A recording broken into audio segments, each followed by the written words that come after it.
Hey everybody, welcome to tip 97 in the series 101 tips to ace your promotional exam. As a reminder, my website has a lot of great free information on the free stuff link and throughout. Check it out. And these tips series are based on my latest book for fire engineering, books and videos of the same name available off their website as well as mine on the bottom.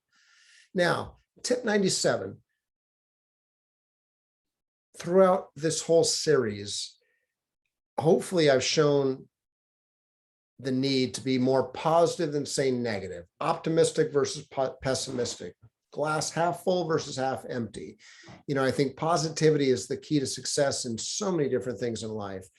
I think it's critical to go in the process positive, but not so positive that you set yourself up for failure. I know easier said than done. The last thing that amazes me, I guess, when people get out of a process like, man, I didn't pass, or I didn't come out number one. This is bullshit. I thought I smoked it. Well, you know what? You got good days, you got not so good days. Shit happens. You can't be that naive. You got to be positive, but you can't be so naive that, man, things happen, stuff happens. I love this picture on the sidelines a number of years ago, the San Francisco 49ers. You can tell, does that look like a good year for the Niners or not so good year? Or right now, when you look at that picture, here's the coach in the front.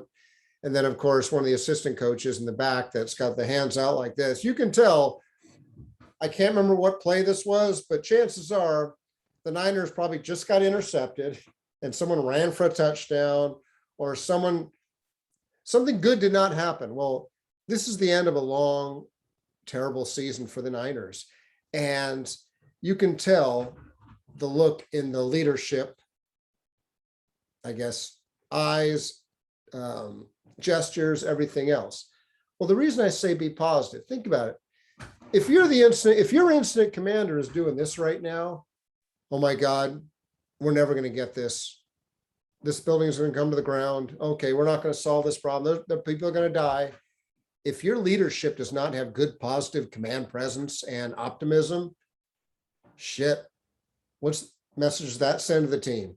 So the key is leadership, and even that's just you in a promotional process. You got to be positive, you got to be enthusiastic, and you got to be optimistic, confident, not arrogant. And I've talked about glass half full versus half empty, always the same glass, same amount of liquid, but always be that positive person. The thing is, there's enough negative people in this world. Don't add to the mix. You know those people. They're in your firehouse. They're on your shift.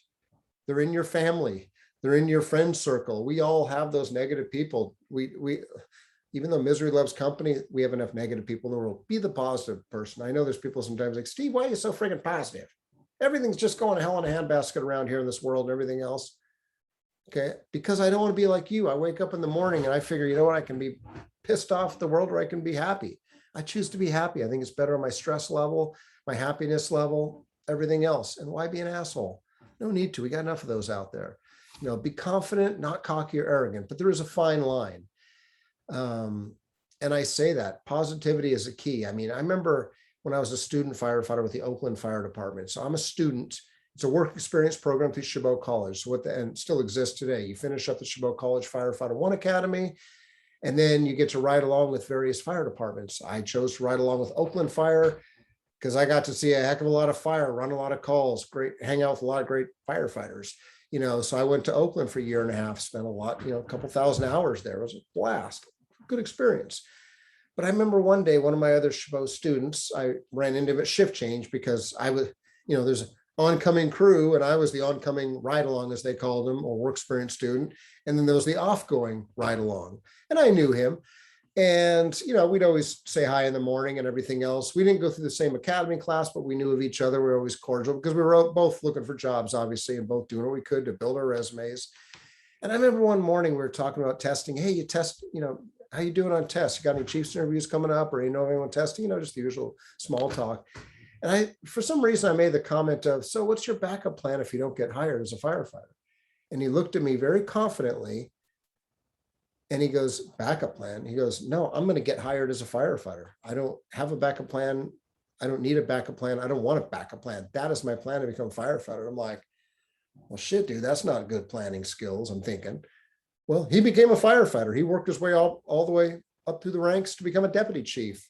And you know what? He had a great career. And I still teach them at the college. We both still teach the college. And, he's always been a confident. He's not cocky, not arrogant, but I always think back to that conversation.